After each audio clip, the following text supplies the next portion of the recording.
Good evening, everyone, and welcome to the next IHR Digital History Seminar and our second of two postgraduate panels. We had one earlier in December, and I hope many of you were able to attend that. And now we have our second panel this evening. And I'm very, very pleased indeed to have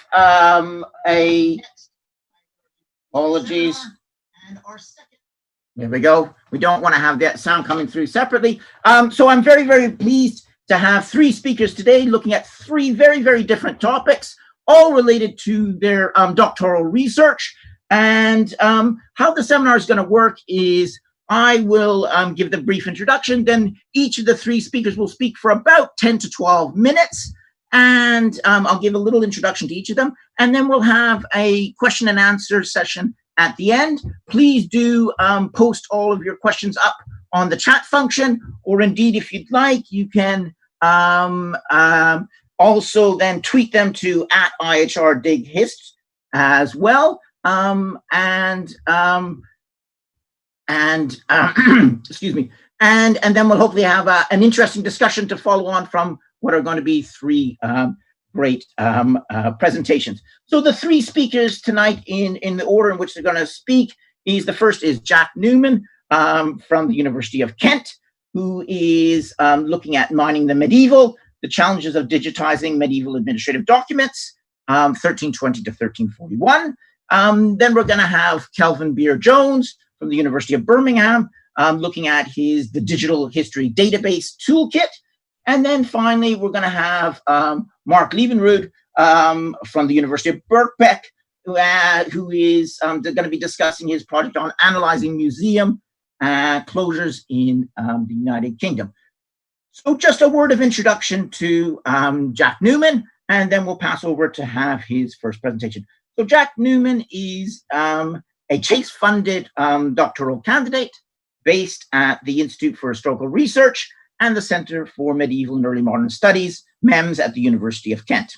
He was also a Royal Historical Society Centenary Fellow last year at the Institute of Historical Research, and his thesis examines corruption and anti-corruption processes in the 14th century English government institutions, and for which he's created a database of 2,000 cases where he examines networks of officials and their patrons.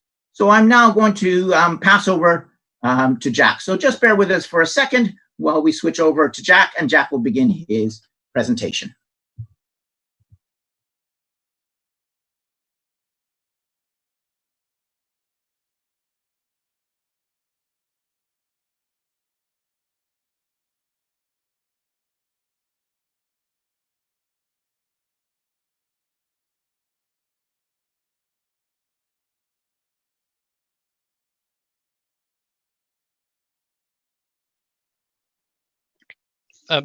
Okay, thank you. I want to say thank you, first of all, to the conveners for their work, and thank you to Richard for the introduction. Obviously, it's not a very good time right now, but thank you for everything.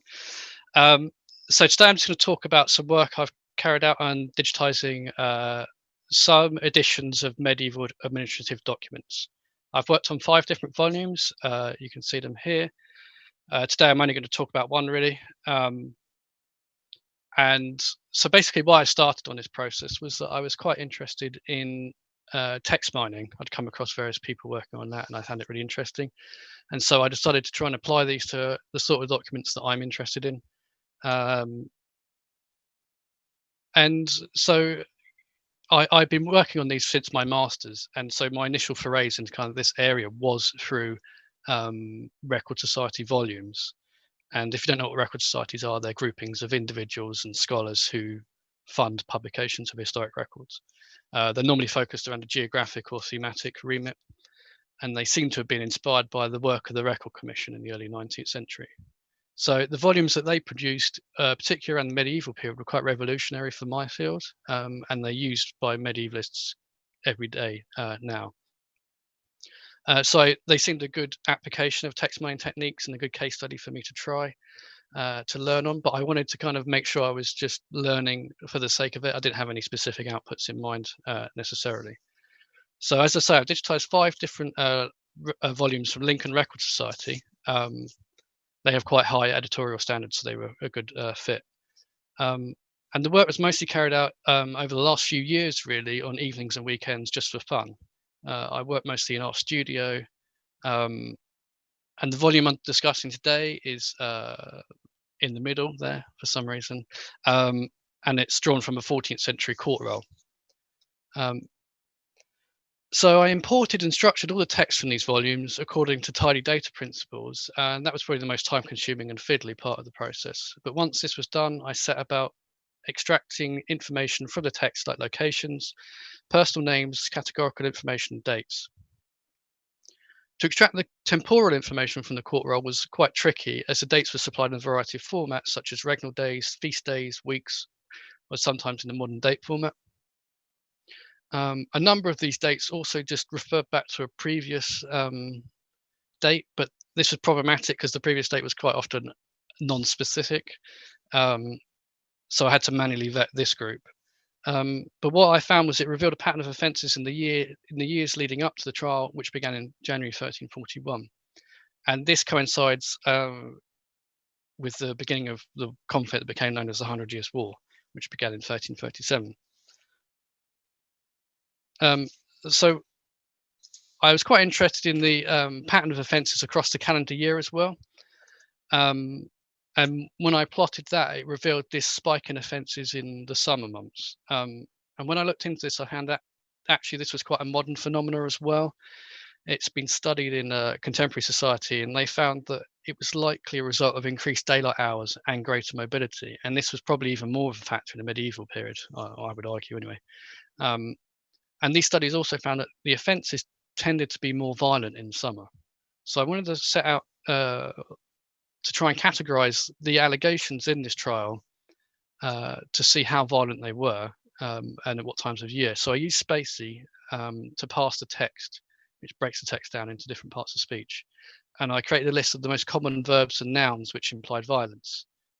This was quite interesting because actually I found that you could look at different verbs and different forms of the verb. So the verb take, when in the infinitive, only ever referred to one type of crime. And it occurred to me it's quite an interesting way of categorizing the trial. That's got a bit of a side note anyway. So I plotted various terms which implied violence. And when I looked at them over the year, I was a bit surprised that they actually demonstrated the opposite of what I was expecting. And there was less violence proportionally in the summer months. It took a bit of puzzling out, but it occurred to me that this is likely a result of allegations within the trial against royal officials. And this type of trial is slightly unusual in that about half the allegations, even more than half the allegations, are against these royal officials. And this is to do, again, with the war, the 100 Years' War, because after the initial phase of the conflict, Edward III started a series of trials, of which this is one, to look at royal officials because there were so many complaints against them. And so I looked into this, and I found in particular there were two types of officials who were predominantly active in the summer months, and they are wool collectors who collect and sell wool for the profit of the crown. They collect it and export it. And victuallers who collect foodstuffs to supply military forces. And both of these officials really only operate in times of warfare, in this period anyway. So then again, I thought I needed to categorize these allegations against these officials and exclude them from the analysis and see what that revealed. So luckily, the editor actually in the index had isolated these cases, so I could create a list. I created a vector from these and ran them against the trial to filter out allegations against them. And now I was trying to find an automated way to do this, but I couldn't, so I had to manually do those two categories of officials. And you can see here when they're excluded, it returns to the pattern that I was expecting to see, which shows the impact of the warfare actually on a number of complaints. So here in the summer months, proportionally now, there is more violence present in these allegations. There is, of course, a discussion to be had about how much these officials themselves are violent, but that's for another day. Yeah, so This categorization, when you plot it across the years, also explains a pattern that we saw in the year-to-year plot. And what's interesting here is the lack of activity on the part of these officials in 1340 and 41. Sorry, 39 and 40. And this is partly explained by the collapse in the English Wool Company, which is one of the earliest English corporations. There were lots of reasons for that. That's a thesis topic in its own right, so I won't go into that. What would be interesting for me to see, and I didn't have time to do it today, is to plot this against other counties and see if this pattern is repeated. I do have this data, but as I drew this from the original manuscripts rather than from a text like this, a modern text, it wasn't quite in the right format and I didn't have time to get it together. But as a slight addendum, I wanted to cross-reference this to make sure I wasn't doing anything really stupid and in the first analysis. So I used TF-IDF, or term frequency inverse document frequency. So this essentially breaks a body of text into smaller subdivisions and weights words within the division based on its frequency in comparison with the wider body of text. So for example, if you use this on a group of novels, personal names within novels would probably be weighted quite highly, as these one of the biggest points of difference between novels or place names. So in this instance of the trial, I broke down the text into groups based on the year in which each allegation was said to have taken place. As you can see, it determined the words which were given the most weight in the years 37 to 39 were those associated with wool collectors and victuallers. So stones and malt and things like that, they relate to their activities. In 1340, the absence of these officials meant that words associated with violence and summer were most important. And in 41, which is when the trial began, all of these words are associated with the judicial process. So every allegation or every part of text in the trial which refers to dates after January 1341 onwards are associated with just those kind of judicial business. It was quite satisfying when I put this together, as it confirmed my earlier suspicions, and actually it threw up a couple of problems, but I won't go into that anyway. So in this slide, you can see the original manuscript which the text was derived from. And this photo probably only represents about half of the first membrane. It's quite bulky and difficult to handle. The script takes months to learn to read and even longer to translate. And actually, from administrative document to administrative document is quite a jump even within the 14th century, as they each have their own vocabulary. It's heavily abbreviated as well. So the volumes that are produced by record societies are invaluable in bringing these texts to a wider audience, but they also allow digital approaches. Further, they provide excellent introductions for researchers early in their career who may not have the funds or skills to access these archival records. And this is especially important for those records which are more difficult to engage with. The introductory material also often provides important context and discussion of the records. Societies like Lincoln have produced thousands of volumes like this over the last two centuries, and many of these are suitable for digitization. Medieval administrative documents in particular would benefit from a thorough digitization due to difficulties of accessing them, even in the best of times, and these clearly are not the best of times. So, for example, I've been able to trace individuals across 7 Lincoln Record Society volumes and construct a list of over 600 churchmen who received university education in the 14th century. This was achieved within a couple of hours without even leaving this room, because I never leave this room anymore.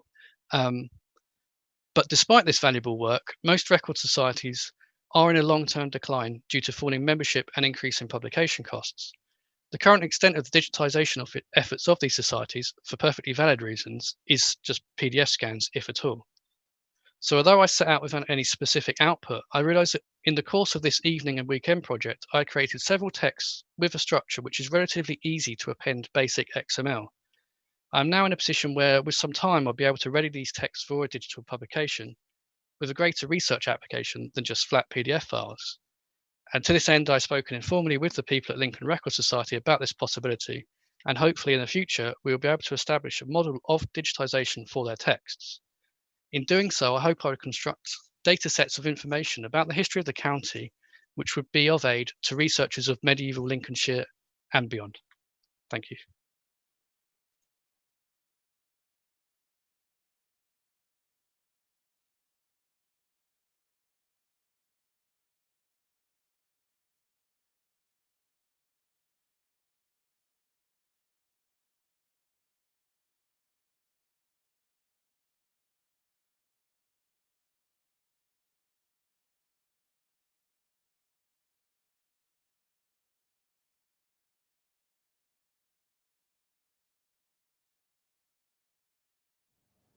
Okay, I'm going to introduce our next speaker is Kelvin Jones, who's a fifth-year part-time PhD researcher at the University of Birmingham. And his PhD is a hybrid of digital research methods and social network analysis.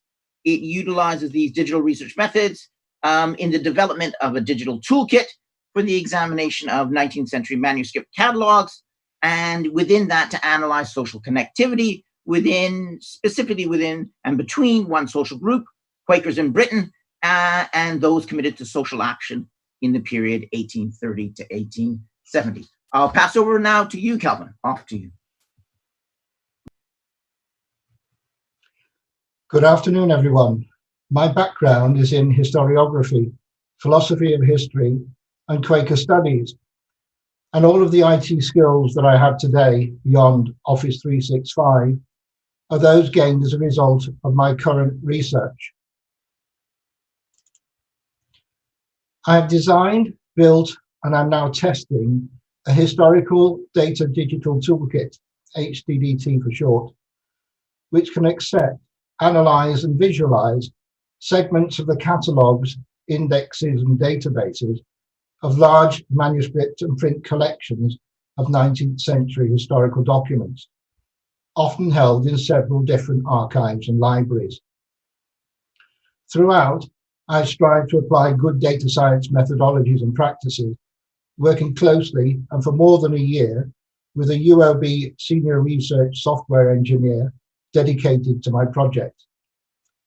Mike Allaway trained me in the use of the technologies I selected, and throughout he challenged my thinking both to help me sharpen it and to make my work effort more efficient and effective.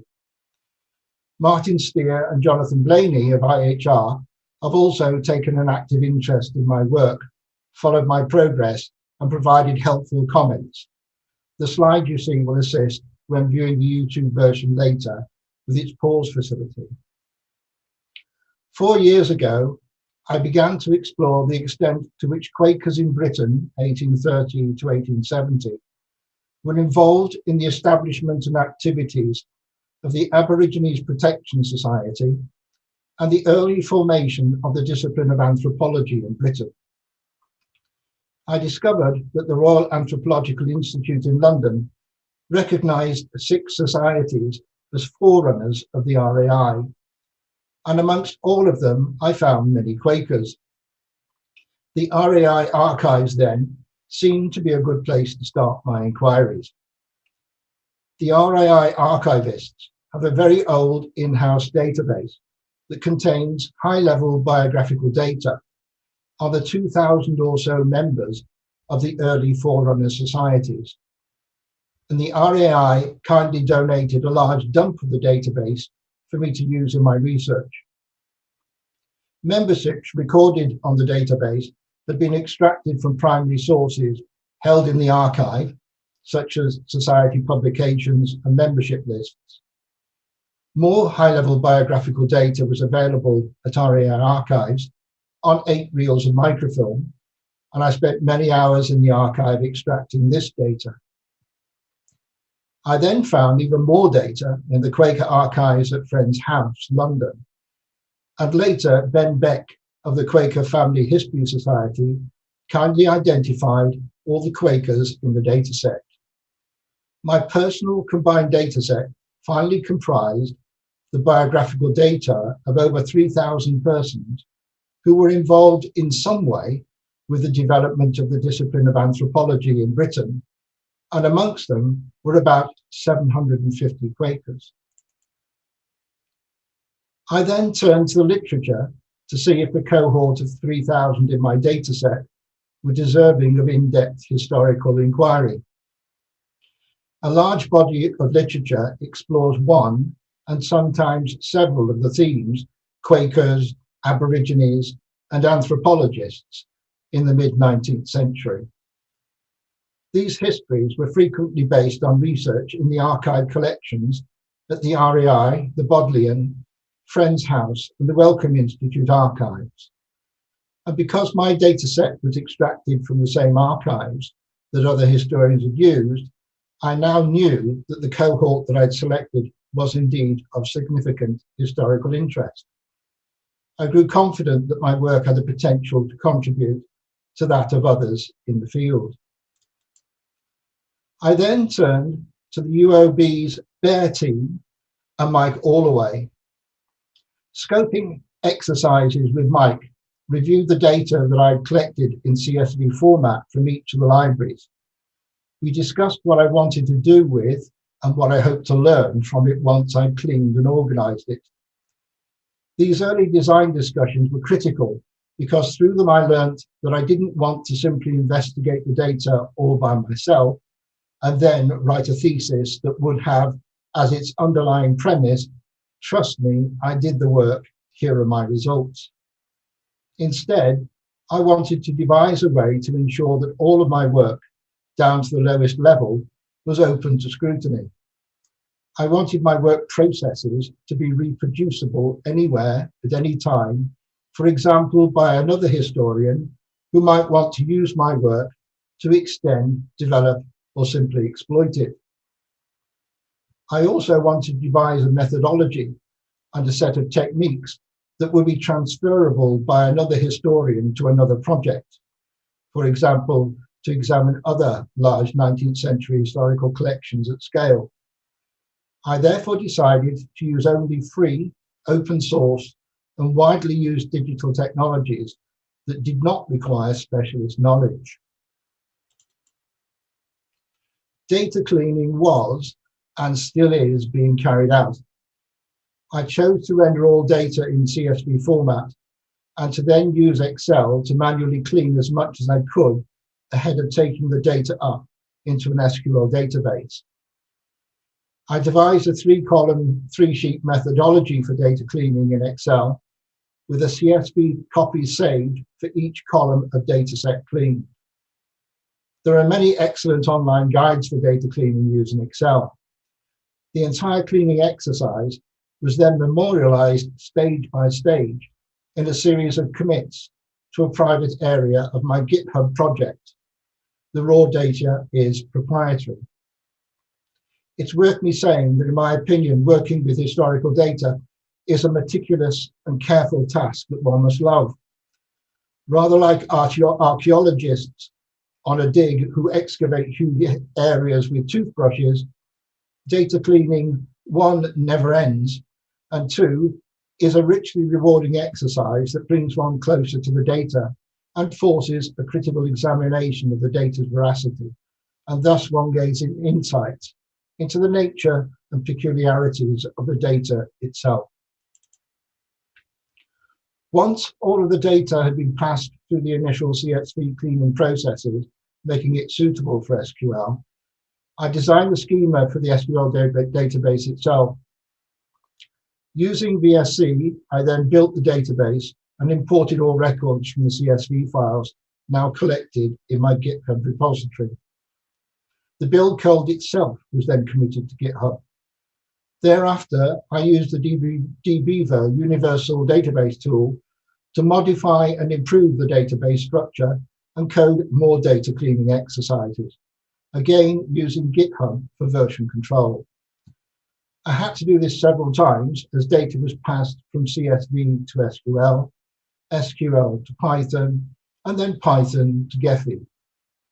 Once I had the SQL database, I could then script several template SQL select queries and views to pass data to Jupyter notebooks.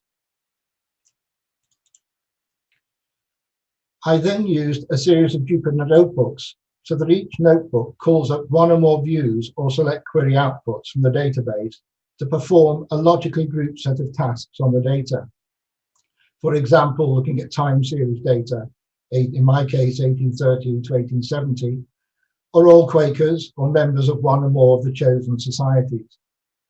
I can then perform tabular and statistical analysis using pandas, NumPy, and matplotlib to interrogate, analyze, and visualize the results. Jupyter Notebooks also generates gexf files from query results, which I can then pass to Gephi, where relationships between the people and societies can be explored both statically and dynamically through time. Finally, All of the Drupal notebooks themselves are then committed to GitHub. In conclusion, I've built an open source, virtually integrated historical data digital toolkit, which is capable of handling catalogues of large data sets using free and popular technology. I can work openly, faster, more comprehensively, and less selectively than my peers in the past without benefit of technology have been forced to do.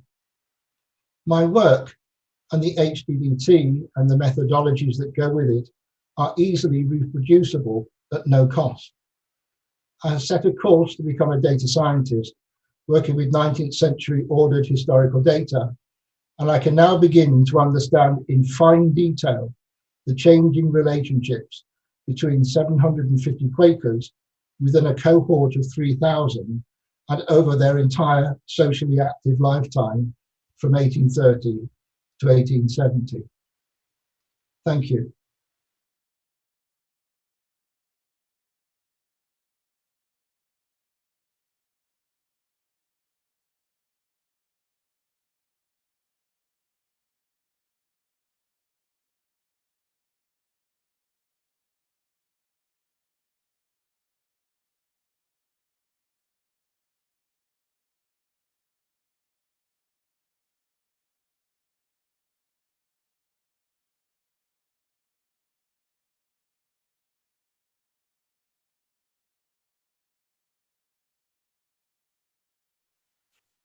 Okay, welcome again. And now we're going to have our third speaker, Mark Liebenrood from the University of Birkbeck, who's analyzing museum closures in the UK. Mark is a third-year PhD candidate in the history of art department at Birkbeck, and his thesis has a working title of Museum Closures in the UK 1960 to 2010, and that it forms the core of his PhD work and indeed of today's presentation. So over to you now, Mark. Great, thank you, Richard. So my PhD research is on museum closure in the UK between 1960 and 2010. And this evening, I'm going to talk about how a recently created database has made that research possible and how I've worked with the data to determine the course of that research.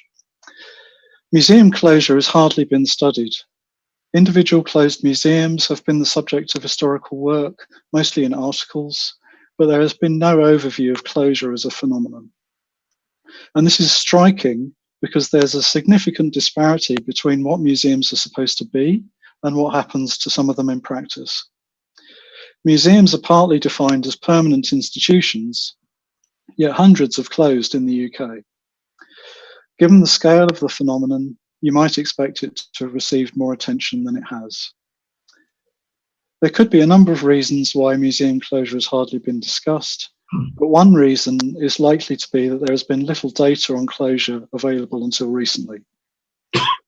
There have been a number of museum database projects in the UK in the last 35 years or so. The Museums Association ran what it called the UK Database Project in 1987, but the materials have since been lost. The DOMUS, or Digest of Museum Statistics database, ran between 1994 and 1998, and the files are retained in the National Archives.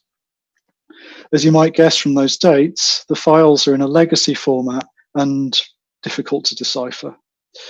Moreover, DOMUS was a snapshot of the sector in each year it was run, and as far as I know, it did not keep any longitudinal data, meaning that in itself, the data does not inform us about closure.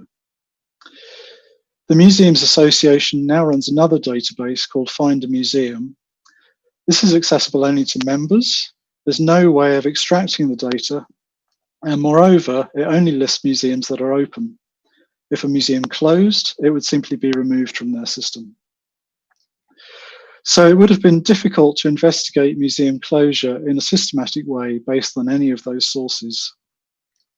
An alternative approach might have been to work with the annually published directories of museums, such as Museums Yearbook, but this would have entailed a vast amount of manual checking of entries, essentially the creation of a new database, and would not have been practical.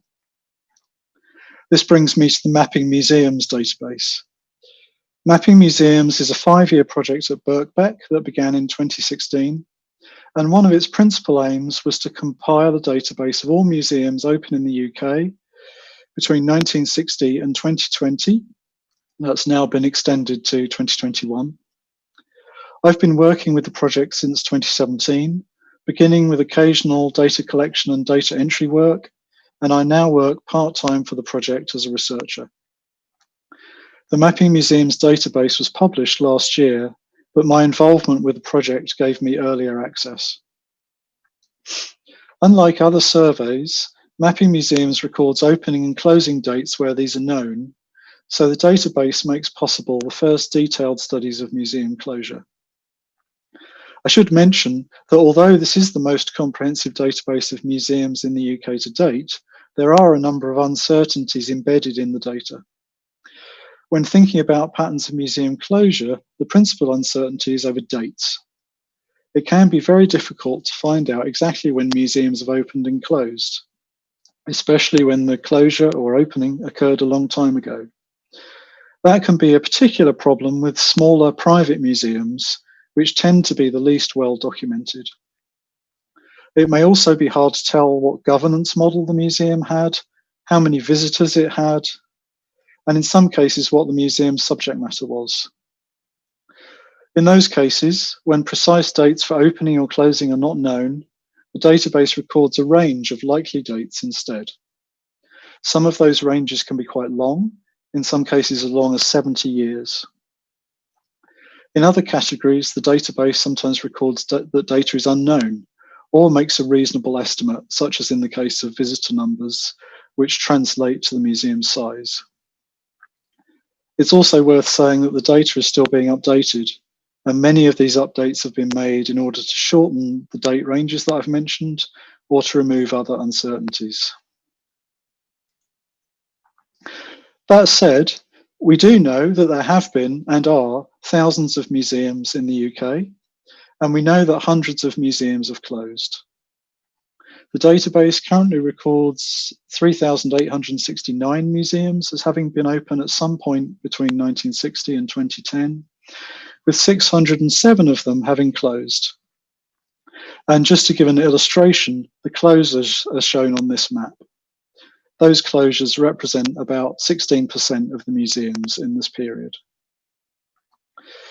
So with hundreds of examples of museums closed to consider, that raises the question of how best to approach the subject of studying them. Different kinds of quantitative and geographic analysis present one set of possibilities, but for my research, I wanted to pursue a case study approach. The main reason to focus on case studies is that the few histories of closed museums available so far make clear that museum closure can be a complex matter determined by many factors. That suggested that a detailed analysis of individual cases might be the best approach. But that presents a problem. With typical selection of 3 or 4 cases for a thesis, how was I to choose them from the hundreds of museums that have closed? One way of solving that problem was suggested by the analytic tools that the database makes available. The data has been extensively categorized, and the search function allows complex searches using multiple filters. The museums can be analyzed by their subject matter, their governance model, for example, whether they are a national museum or run by a local authority or are independent, geographic area, the museum's size measured by visitor numbers, their accreditation status, and of course their years of opening and closing. With the data organized like this, it suggested an approach to case study selection. I would choose the most prominent types of closure within each category and look to find cases that covered as many types as possible. In that way, I hope to be able to represent the phenomenon of closure as fully as possible within the constraints of selecting just a few cases out of the hundreds of museums. These are the most prominent areas of closure within the main categories. So I set out to find 3 examples that between them would cover the most prominent examples of closure within subject, governance, and region. So one case might be a local history museum run by a local authority in southwest England. Another case might be a museum of rural industry run as a private concern in the northwest. But there were two problems with this approach. The first difficulty was that I couldn't find a combination of cases that covered all the most prominent examples in each category. Despite a number of attempts to come up with different combinations, I couldn't match the findings in the data with a small set of examples. The second problem was the availability of source material. Private museums are especially likely to be problematic in this respect, and the longer ago a museum had closed, the more likely it was that the owner had died or was not easily traceable. So this was partly a problem of having too many potential cases to choose from, and also a problem of trying to come up with a representative set of examples led by data analysis. So in the end, I took a different approach to case selection. That approach partly derives from the method I'd already identified as the most promising for examining the cases. That method is microhistory. Microhistories have often taken an approach of selecting anomalies from a larger community of cases on the basis that anomalies are part of a group and at the same time might reveal things about the group that a more typical example might not do. By the time I'd explored a wide variety of possible cases looking for workable combinations, a few examples had begun to stand out in this way. The closure of one local authority museum had been exceptionally well documented in the main professional museum journal, far more than any other comparable museums. So that suggested itself as one candidate. Another museum, in this case a branch of a national museum, had had its closure investigated by a parliamentary committee, which is unique as far as I know. And a third museum stood out for its unusually high numbers of visitors when its location was taken into account. Although I had to abandon one approach to using the data to select cases, this other approach has still given me cases that span several types of subject matter, 2 different countries within the UK, 3 types of governance, and different museum sizes as well. So to conclude, the Mapping Museums data has presented an opportunity to research a new area, but the abundance of data has presented its own problems. The existing categorizations and the tools that the database offers suggested ways of analyzing the data and making selections from it, but in trying to choose a representative sample, I eventually had to adopt a different approach from the one I'd originally envisaged. The approach that's worked for me in this case draws instead on another historical discipline, but remains informed by the data that has made the research possible in the first place. Thank you.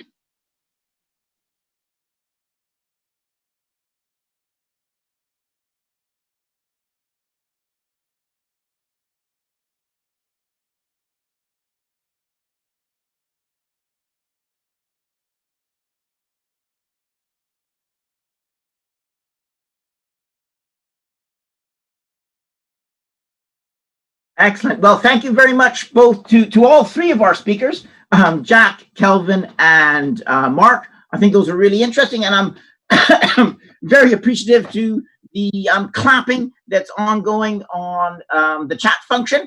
So if the 3 speakers, you've all had claps from a lot of our participants, and so well done, all of you. So we're now moving on to the Q&A part of our panel discussion, and open to any questions from anyone on the listening in, and indeed even from our speakers to each other. So please post your questions, and we've had a couple already, and I'll just begin with that. And Kelvin, we've had a question for you from Sean. We got actually two questions from Sean, a rather long question. So here we go, Kelvin. Sean wants to know, do you think it is still fruitful or even possible to do the level of research you've done, but with archives that aren't as well cataloged? So in other words, can you do this kind of research with those that are less cataloged? And he asked that question because in his research, he's doing something similar with two archives, one in Russia and one in the Netherlands, one of which, the latter one in Russia, is digitized, but both catalogs only list a date range and not a number of letters or dates for each letter. So that's his first question. Kelvin, I don't know whether you want to respond to that to begin with, and then I'll ask the next question. Okay, over to you, Kelvin. Yeah, sure. Thank you for the question, Sean. It's a very pertinent one. I was talking about cleaning data. And of course, one of the big issues about historical data is that the year 1832 was quite significant for me in that it was a 4-character series. As soon as we started talking about the 15th of January, 1832, that could be just mid-January, early January, spring 1832. Data is always dirty, but I would urge Sean to try and find some central basis of ordered data around which you can cluster smaller subsets, if you like, of less ordered data and structure it and organize it through a central organizing basis. So I had to do things like create an authority index and make decisions about dating structures that I just applied across the whole set of the data. Lovely, thanks, Kelvin. Sean had a second sort of follow-on question there, which I'll give to you now. He says, does the level of work required to quantify this into a project, to turn this into a project, make it not worth doing? So was it worth doing in the end? Yeah. For me, definitely well worth doing, because I'm discovering things that I'd never have learned before. I mentioned that I'm combining genealogical data with catalogue data. And one of the big finds I've discovered in that is that although the archives are full of the musings and writings of men, that in order to establish that John is the brother of Jack, I need to find their parents, including their mother. So suddenly I'm able to structure and reveal the women associated with all of these men, which is a big thing.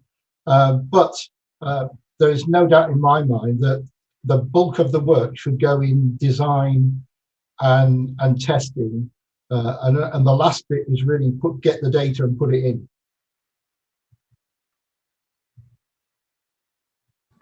Okay, thank you very much, Kelvin. And Sean does say sorry for such a lengthy kind of questions. Mark, we've got a question for you from Melody, and she says your difficulties in creating a sample sound so similar, to working with a collection of oral autobiographies. How far would you say that you should treat institutional histories as biographies? Oh gosh, that's a really interesting question. I don't know how I would answer that. I mean, I suppose what I've found so far is, although in one sense these these histories that I'm going to be writing are histories focused on institutions, yeah, they're institutions that definitely don't stand alone and are kind of deeply related to a whole network of other institutions. So, for a local authority museum, for example, I'm having to look at not only local authority politics, but the politics of central government, the responses of the community around the museum, and so on. For the branch of the National Museum that I'm still working on at the moment, again, of course, central government plays a role. Other museums in that National Museum's area play a role. Other government bodies play a role. So And of course, those things can be implicit in biographies as well. I mean, individuals never stand alone. But yeah, it's one. I suppose one of the concerns that I'm bringing to this is reading existing work on museum closures. The museums are often treated more as standalone entities. That's one thing that I've noticed. Whereas I think partly taking a microhistory approach is you're trying to deal with the case in itself, but also trying to look at the kind of the macro scale, which, in the cases that I've just outlined, is looking at, UK-wide politics and, other bigger factors, and trying to sort of make connections between those things. Hopefully that goes some way to answering the question. So Melody was shaking her head there. So I take that to be a positive. Jack, we've got a question for you from James Baker. And he says, given that you are working in translation, which he question marks, how far detached, removed do you feel from the 14th century local life when working with your data? And he says, yes, by point, we are always a step removed when we're using that data. Yeah, and I think that's a really good point that I would just like to have brought out a bit more in the paper. I worked a lot with these sources in other manuscript form, not so much this one because I had the text, but I did refer backwards and forwards. But I think that is an important point, and it was interesting actually going through and feeling the hand of the original editor and kind of going through the same process that he did. And at first I think I was challenging some of the things that were the decisions that were made, and I realized they were made for perfectly good reasons, this kind of production, so I should listen to my betters maybe. But yeah, I did find that at times, and I should say as well, with this particular edition, it's a calendared edition, so it doesn't include all of the information, which actually is a bit annoying, I found, for this, because it would have been quite helpful for classification purposes. And so a lot of the stuff that was removed with this repeated formulaic stuff, which would have been really useful. But yeah, I think that's definitely a consideration that I had throughout. But like I said, I set out just to learn how to manipulate this text. I kind of had in mind that, post PhD is an uncertain time. So maybe having some more employability skills wasn't too bad of an idea, just in case, especially in the current climate.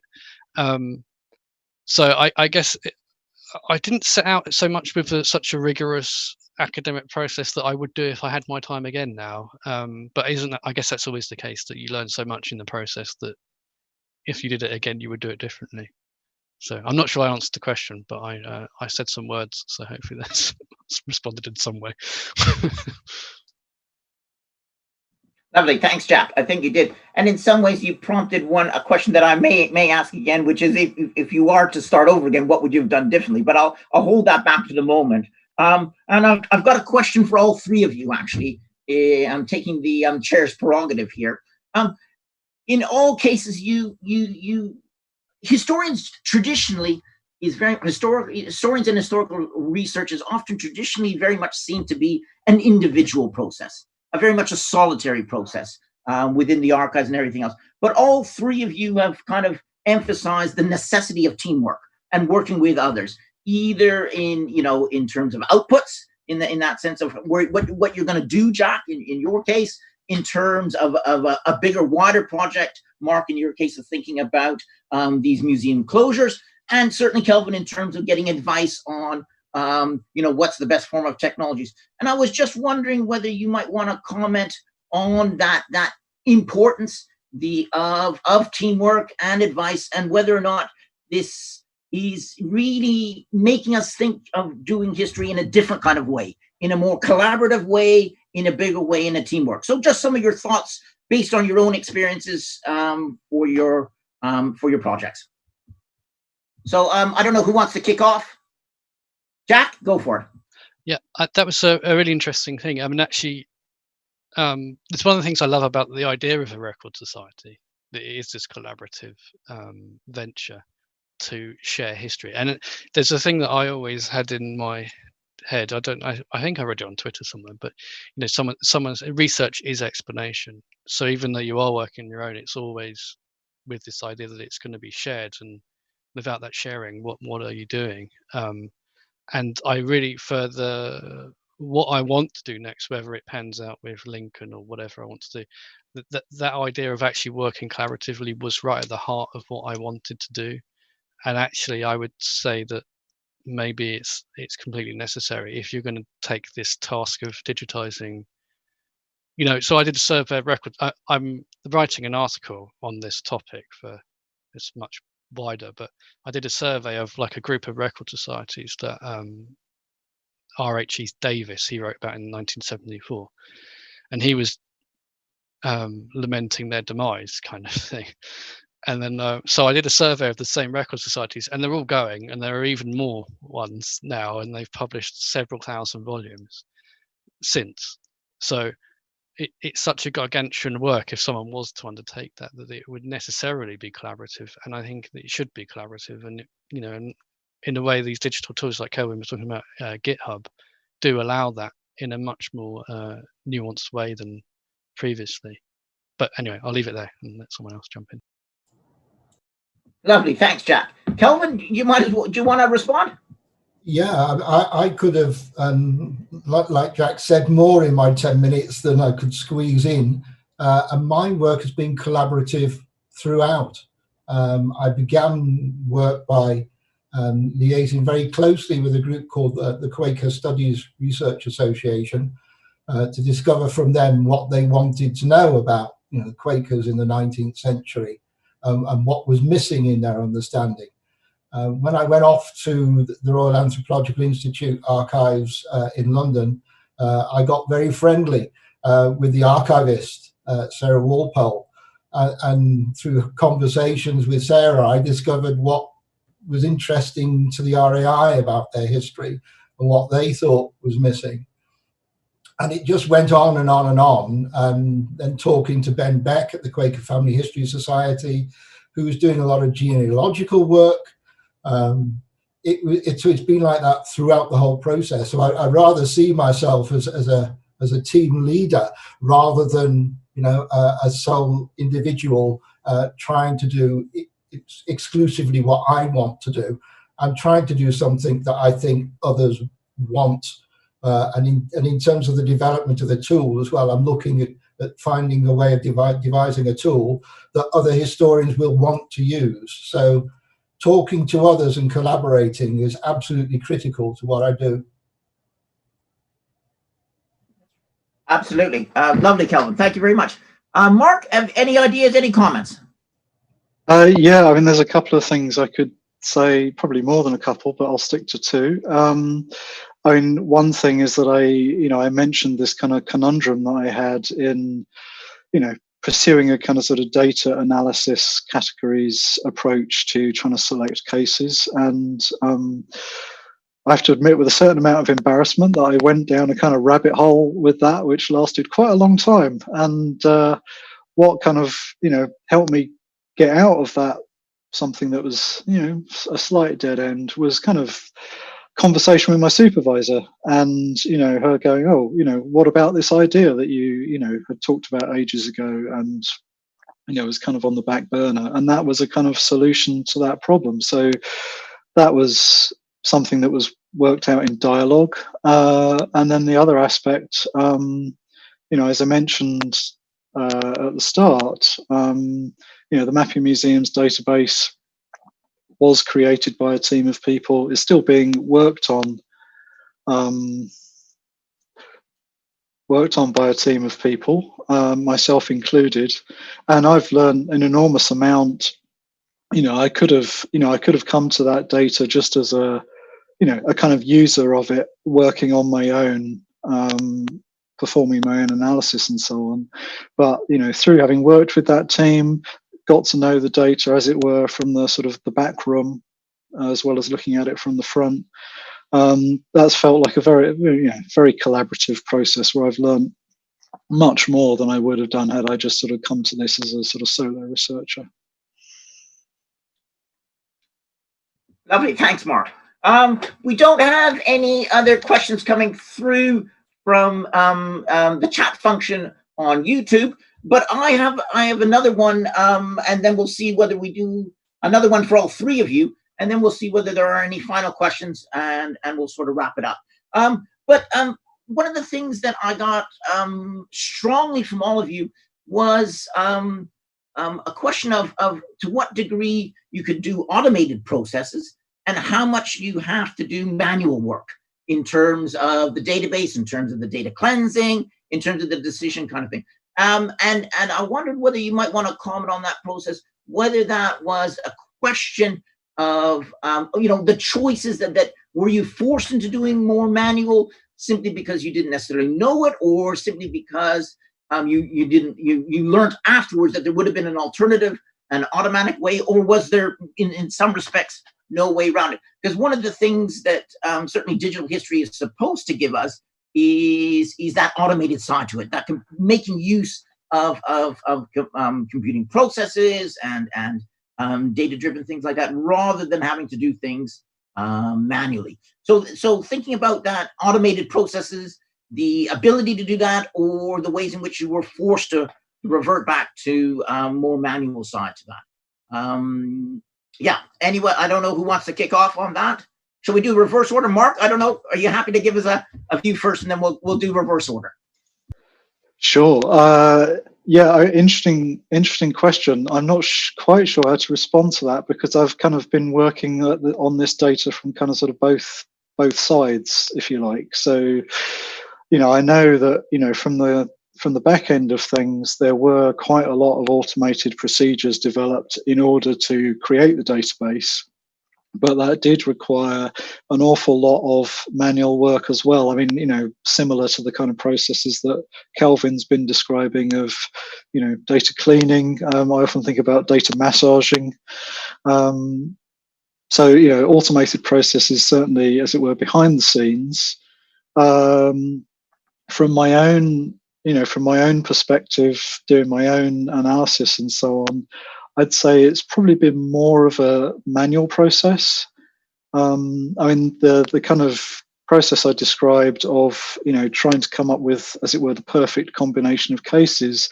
While I was preparing this paper, it did occur to me that I could have tried to develop some kind of automated process that would have,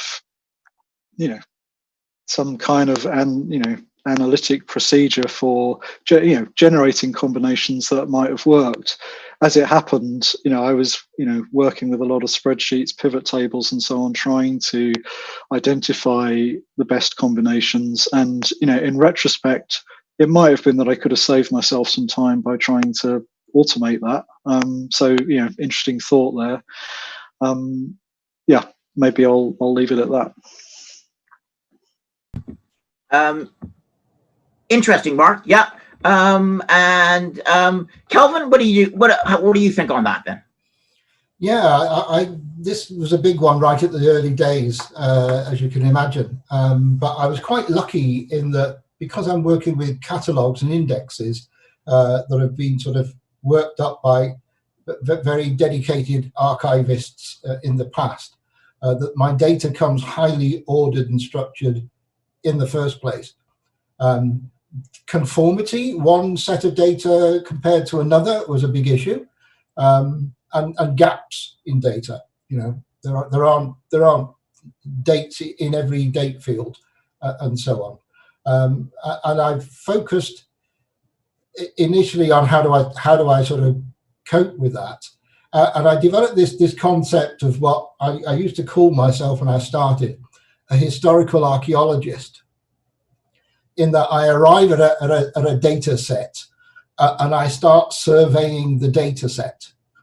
And I don't expect, when I start surveying the data set, to find an entire Roman villa complete with all the plumbing and all the fittings there. I expect to find holes in it, bits of it missing, and I devised ways of embracing that.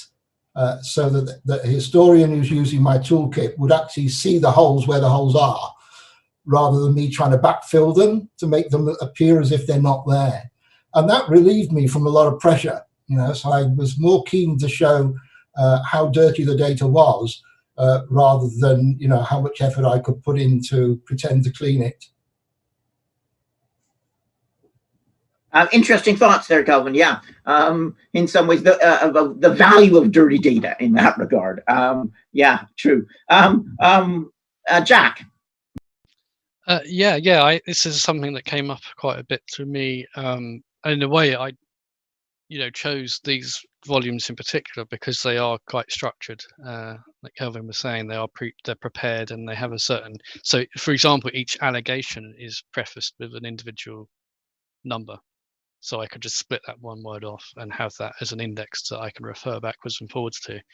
And I found myself, well, it's quite interesting, I suppose, actually, because I was going through the book itself, and I was actually using that quite a lot. I've broken the spine in it now, and I had lots of index markers all the way around, and actually that was interfered with the scanning process, so I had to strip them all out. But it was quite a physical process actually as well. And I never know, even in these structured volumes, how much medieval data is different. And I haven't really used anything else in this kind of thing. But I did find that, there's less, because the way that the medieval documents are dated in this type of thing, it's in the 4th year of Edward III on the nearest Monday after the feast of Saint whatever. That's how it's dated. And that was one of the reasons for using these, because the editor's done that for me, because it's so painful to go through, okay, is it a movable feast? Is it a fixed feast? What's this regnal year? And luckily Edward III's regnal year kind of runs from January to December. But, King John, he was crowned on a movable feast, so every regnal year is different. So those kind of things are slightly different in the medieval documents. But I didn't find that was too bad in this case. The one thing I found really was, so I was using named entity recognition. That wasn't very good at all for medieval documents, because so many of the names, it's like Roger Woolsthorpe of Grantham, and both of those are places, and so it picks them up as places, and it has Roger as a name. And so a lot of that required quite a bit of manual intervention, which is less than ideal.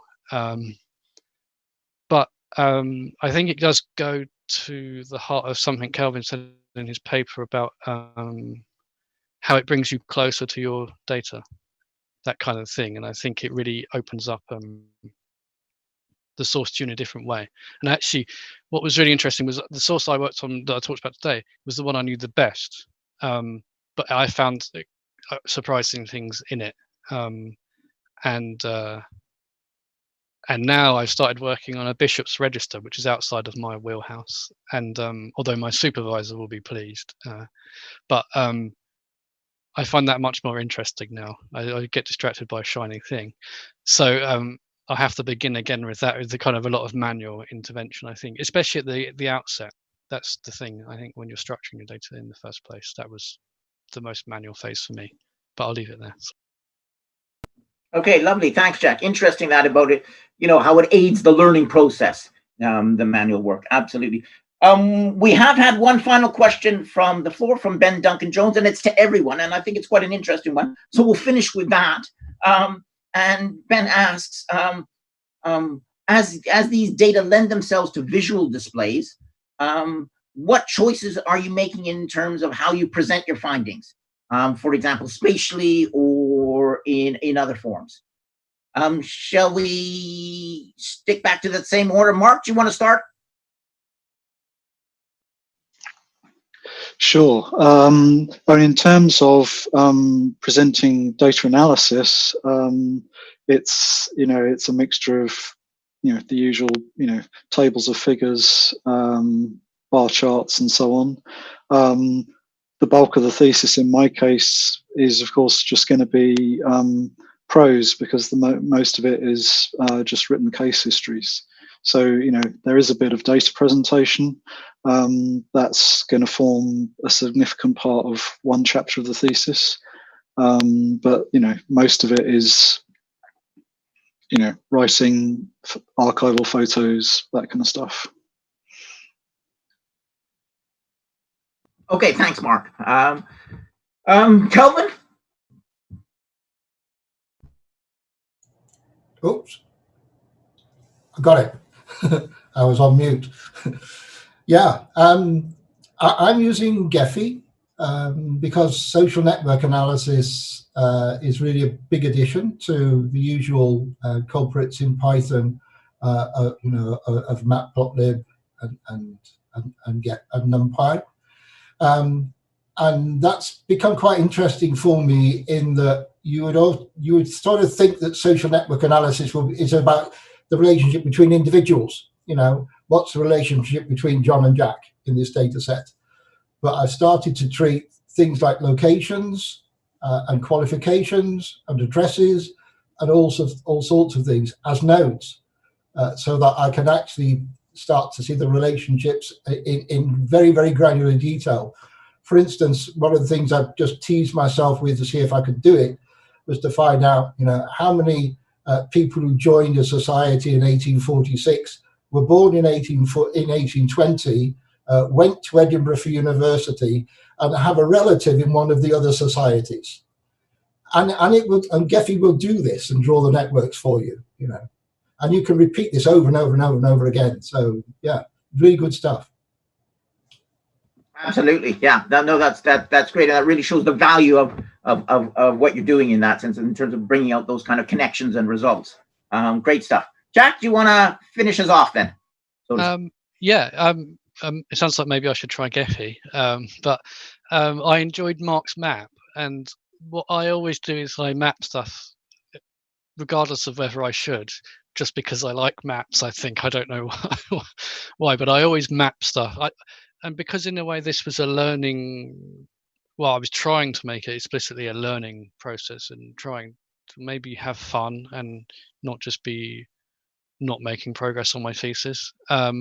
So a lot of it was just making what I could to see if it told me anything. And quite often it was really useful, even if it necessarily wouldn't be a visualization that I would use in the thesis or in anything else.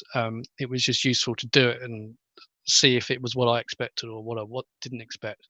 But it was also a lot of, because I was working in R, using ggplot2 and breaking it constantly and getting really, really frustrated, and I've missed out a plus sign or something. And and it was really frustrating because I would spend like a Saturday morning or something, hours doing this, trying to do this one graph and failing. And I guess this, in a way, is I don't have any training in it. I don't have A levels in maths or statistics or computing or anything, and so it was really difficult trying to work out, is this not working because I don't know how to code, or because what I'm trying to do is completely dubious? Anyway, that was quite annoying. And then I'd end up making this graph and it was not very interesting anyway, so that was quite frustrating. But in terms of visualization, making those choices, what I could do. But I would like to do network stuff as well at some point, but I need to understand it a bit better. But thank you. Lovely. Thanks, Jack. And James says online there, he knows how it feels to realize that your script isn't doing what you thought it should do or what you wanted it to do. So you're getting sympathy from the audience there, Jack. Lovely. Well, I think we've certainly worked our speakers very hard. We've gone about 15 minutes over our normal time. So I think it leaves me to thank each of our speakers, Kelvin Beer-Jones, Mark Liebenrood, and Jack Newman, for 3 very interesting presentations, for revealing what they're doing, and for some really good questions from all of you who are following us online through YouTube. And also thank you very much for those of you who are have followed through the session on YouTube. And I'd like to hope you come back again. Yes, we're getting the virtual clapping going on, and I'll certainly do a live clap here. Thank you very much to the 3 speakers, and indeed to all of you following on YouTube. And I'd just like to end with letting you know we've got our next session in a month's time on the 9th of March, when Francis Richardson from the University of Oxford will be looking at big data and missing data, with particularly look through the example of nonconformist baptisms and it's the relationship to adult male occupations in Wales, and looking at data and missing data in that regard. So I hope to see you all again in a month's time on the 9th of March. Thank you once again to everyone, and have a good evening.